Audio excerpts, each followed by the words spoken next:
ನೋಡಿ, ರಾಜಕಾರಣದಲ್ಲಿ ರಾಜಕಾರಣದಲ್ಲಿ ಏನೆಲ್ಲ ಆಗಬಹುದು.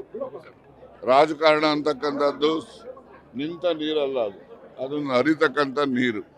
ಹಾಗೆ ಚಲನಶೀಲತೆಯನ್ನು ಹೊಂದಿರತಕ್ಕಂಥ ರಾಜಕಾರಣದಲ್ಲಿ ಎಲ್ಲ ಪಕ್ಷದಲ್ಲೂ ಕೂಡ ಬದಲಾವಣೆಗಳು ನಿರಂತರವಾಗಿ ನಡೀತಾನೆ ಇರ್ತವೆ. ಈಗ ಬಿಜೆಪಿನಲ್ಲಿ ಏನೆಲ್ಲ ಸರಿಯಾಗಿದೆಯಾ? ಬಿಜೆಪಿನಲ್ಲೂ ಕೂಡ ಅಲ್ಲೂ ದೆಹಲಿನಲ್ಲಿ ಹೋಗಿ ಅವರೆಲ್ಲ ಕೆಲವು ಜನ ಬಿ ಹರೀಶ್ ಶಾಸಕರ ನೇತೃತ್ವ ರಮೇಶ್ ಅವ್ರ ಜೊತೆಯಲ್ಲಿ ಹೋಗಿ ಅವರು ಕೂಡ ಬದಲಾವಣೆಗಳ ಬಗ್ಗೆ ರಾಜಕಾರಣದಲ್ಲಿ ಬಿಜೆಪಿನಲ್ಲೂ ಕೂಡ ಒತ್ತಾಯ ಇದೆ. ಕಾಂಗ್ರೆಸ್ ಪಕ್ಷದಲ್ಲೂ ಕೂಡ ಮಂತ್ರಿಗಳಾಗಬೇಕು ರಿಷಫಲ್ ಅಲ್ಲಿ ಅಂತಕ್ಕಂಥವ್ರು ಬಹಳ ಜನ ಇದ್ದಾರೆ, ಮುಖ್ಯಮಂತ್ರಿಗಳಾಗಬೇಕು ಅನ್ನೋರು ಬಹಳ ಜನ ಇದ್ದಾರೆ.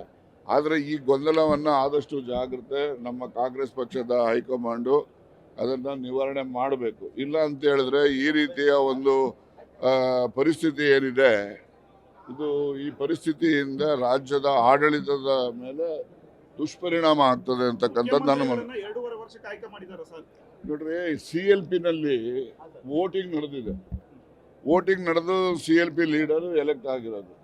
He has been elected for A period of 5 years. ಈ ಮಧ್ಯೆ ಬದಲಾವಣೆ ಆಗಬೇಕು ಅಂತ ಹೇಳಿದ್ರೆ ಅವರು ರೆಸಿಗ್ನೇಷನ್ ಕೊಟ್ಟರೆ ಇನ್ನೊಬ್ರು ಬರಲಿಕ್ಕೆ ಸಾಧ್ಯ. ಅವ್ರು ರೆಸಿಗ್ನೇಷನ್ ಕೊಡೋವರೆಗೂ ಅವರೇ ಲೀಡರ್ ಇರ್ತಾರೆ.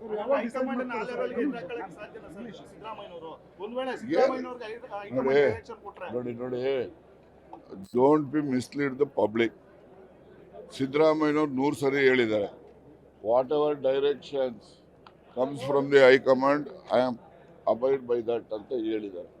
ಸೊ ಆಗಿರೋವಾಗ ಸಿದ್ದರಾಮಯ್ಯನವರು ಹೈಕಮಾಂಡ್ ಅವರಿಗೆ ಎದುರಿಸ್ತಕ್ಕಂಥದ್ದಾಗಲಿ ಹೈಕಮಾಂಡ್ನವರು ಸಿದ್ದರಾಮಯ್ಯನವ್ರಿಗೆ ಕೈ ಬಿಡುವಂಥದ್ದಾಗಲಿ ಏನು ನಡೆಯೋದಿಲ್ಲ ಅಂತಕ್ಕಂಥದ್ದನ್ನು ಇಟ್ಕೊಳ್ಳಿ. ಬದಲಾವಣೆ ಅನಿವಾರ್ಯ ಆದರೆ DK ಶಿವಕುಮಾರ್ ಮಾತ್ರ ಆಪ್ಷನ್ ಅಂತ. ಎಷ್ಟು ಜನ ಇದ್ದಾರೆ ಕಾಂಗ್ರೆಸ್ಸಲ್ಲಿ? 2013 ಇದೇ ಡಾಕ್ಟರ್ G. ಪರಮೇಶ್ವರ್ ಅವರು ಅಧ್ಯಕ್ಷರು 8 ವರ್ಷ ಇದ್ರು.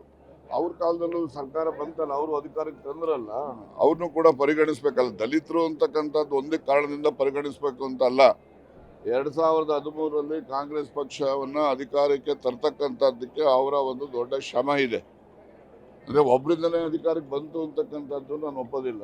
ಎಲ್ಲರೂ ಕೂಡ ಶ್ರಮ ಪಟ್ಟಿದ್ದಾರೆ. ಆದರೆ ಅವರು ಹೆಚ್ಚು ಶ್ರಮ ಪಟ್ಟು ಅವರು ಪಕ್ಷದ ಸಂಘಟನೆಗೆ ಅವರ ವಿಧಾನಸಭಾ ಕ್ಷೇತ್ರನೇ ಅವರು ಸೋಲುವಂಥ ಪರಿಸ್ಥಿತಿ ಬರ್ತದೆ. ಆದ್ದರಿಂದ ಅವ್ರಿಗೂ ಕೂಡ ಹೆಚ್ಚಿನ ಕ್ಲೈಮು ಇದೆ ಅಂತಕ್ಕಂಥದ್ದನ್ನು ನಾವೆಲ್ಲ ಗಮನದಲ್ಲಿಡ್ತೀವಿ.